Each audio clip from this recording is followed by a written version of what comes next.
കരുവന്നൂർ സഹകരണ ബാങ്ക് തട്ടിപ്പിൽ CPM നേതാക്കൾക്കെതിരെ പ്രഥമദൃഷ്ട്യാ തെളിവുണ്ടെന്ന് PMLA കോടതി. AC Moideen MLA, K Radhakrishnan MP, Thrissur ജില്ലാ സെക്രട്ടറി MM വർഗീസ് എന്നിവരടക്കമുള്ള പ്രതികൾ വിചാരണ നേരിടണമെന്നാണ് കോടതി പറഞ്ഞത്. CPM നേതാക്കളായ K Radhakrishnan, AC Moideen, MM Varghese അടക്കമുള്ള മുഴുവൻ പ്രതികൾക്കും കോടതി സമൻസ് അയച്ചു. പ്രതിപട്ടികയിലെ 28 പേർക്കാണ് സമൻസ് അയച്ചത്. അടുത്ത മാസം 4-ന് കോടതിയിൽ നേരിട്ട് ഹാജരാകണമെന്നാണ് നോട്ടീസിൽ പറയുന്നത്.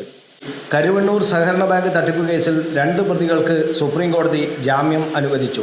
ജിത ഭാസ്കർ, ശ്രീലത എന്നിവർക്കാണ് കോടതി ജാമ്യം അനുവദിച്ചത്. കേസിലെ 1-ാം പ്രതിയുടെയും 3-ാം പ്രതിയുടെയും ഭാര്യമാരാണ് ഇവർ. ബാങ്ക് സെക്രട്ടറിയായിരുന്ന TR സുനിൽകുമാറാണ് കേസിലെ 1-ാം പ്രതി. CPM ലോക്കൽ കമ്മിറ്റി അംഗവും പ്രാദേശിക നേതാവുമായിരുന്നു TR സുനിൽകുമാർ.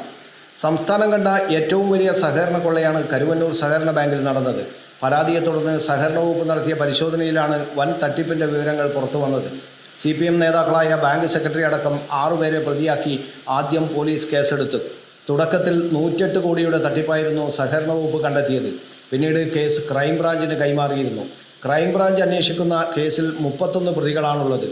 ബാങ്കിൻ്റെ സെക്രട്ടറിയായിരുന്ന TR സുനിൽകുമാർ, മാനേജറായിരുന്ന ബിജു കരീം, ബിജുവിൻ്റെ ഭാര്യ, ചീഫ് അക്കൗണ്ടൻ്റായിരുന്ന CK ജിൽസിൻ്റെ ഭാര്യ എന്നിവരാണ് ഭരണസമിതി അംഗങ്ങളല്ലാത്ത പ്രതികൾ.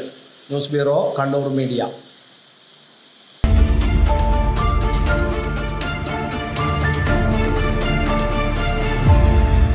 വിവാഹ പർച്ചേസുകൾക്ക് കുറഞ്ഞ പണിക്കൂലിയിൽ സ്വർണം മുൻകൂട്ടി ബുക്ക് ചെയ്യാൻ അഡ്വാൻസ് ബുക്കിംഗ് സ്കീം. പണിക്കൂലിയിൽ 50% വരെ ഡിസ്കൗണ്ട് നേടാൻ മൈ ഗോൾഡ് സേവിംഗ് സ്കീം. പണിക്കൂലി ഒന്നുമില്ലാതെ സ്വർണ്ണാഭരണം സ്വന്തമാക്കാൻ ഗോൾഡൻ പട്ട് സ്കീം.